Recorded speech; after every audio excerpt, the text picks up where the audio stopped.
Assalamualaikum warahmatullahi wabarakatuh. Kami dari kelompok 5 akan membahas mengenai ahli waris dan bagian penerimanya. Anggota kelompok 5, saya sendiri Putri Ayu Aniesa dengan NIM 201041127 dan teman saya Dewi Kurwati Nuriana dengan NIM 201041128 serta teman saya Karisma Ainun Nabilah 201041129.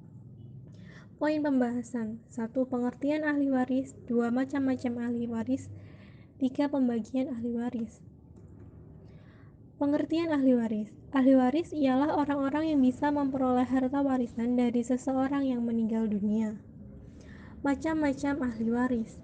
Dari kalangan laki-laki ada 10, yaitu anak laki-laki, cucu laki-laki dari anak laki-laki, ayah, kakek dan terus ke atas, saudara laki-laki sekandung, saudara laki-laki dari ayah, paman, anak laki-laki, suami, dan tuan laki-laki yang memerdekakan budak. Ada 7 ahli waris dari kalangan perempuan. 1. Anak perempuan. 2. Anak perempuan dari anak laki-laki. 3. Ibu. 4. Nenek. 5. Saudara perempuan. 6. Istri. Dan 7. Tuan wanita yang memerdekakan budak. Ada 5 ahli waris yang tidak pernah gugur mendapatkan hak waris. Yang pertama, suami. Yang kedua, istri. Yang ketiga, ibu. Yang keempat, ayah. Dan yang terakhir adalah anak yang langsung dari pewaris. Pembagian ahli waris. Yang pertama, ashabul furud. Ashabul furud merupakan golongan ahli waris yang bagian haknya tertentu, yaitu 2/3, 1/2, 1/3, 1/4, 1/6, atau 1/8. Para ahli waris ashabul furud ada 12 orang, 8 orang perempuan dan 8 orang laki-laki. Ashabah. A. Ashabah bin nafsi. Ashabah bin nafsi yaitu ahli waris yang karena kedudukan dirinya sendiri berhak menerima bagian ashabah. Ahli waris kelompok ini semuanya laki-laki kecuali mu'tiqoh, yaitu orang perempuan yang memerdekakan hamba sahaya. Yang B. Ashabah bil ghairi, yaitu ahli waris yang menerima bagian sisa karena bersama-sama dengan ahli waris lain yang telah menerima bagian sisa.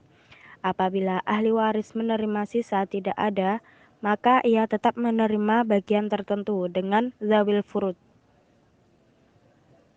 Yang C. Ashabah ma'al ghairi.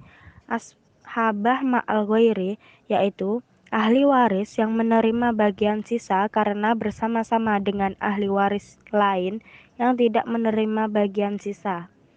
Apabila ahli waris lain tidak ada, maka ia tetap menerima bagian tertentu sebagai zawil furud. Yang ketiga, zawil arham.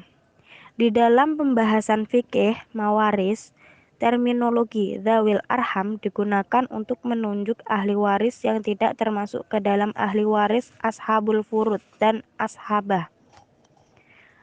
Dapat diartikan zawil arham tidak bisa menerima warisan selama ahli waris ashabul furud dan ashabah. 4. Ahli waris yang terhijab. Hijab nukson, yaitu menghalangi yang berakibat mengurangi bagian ahli waris yang mahjub, seperti suami yang seharusnya mendapat bagian 1/2 karena bersama anak laki-laki atau perempuan, bagiannya menjadi 1/4.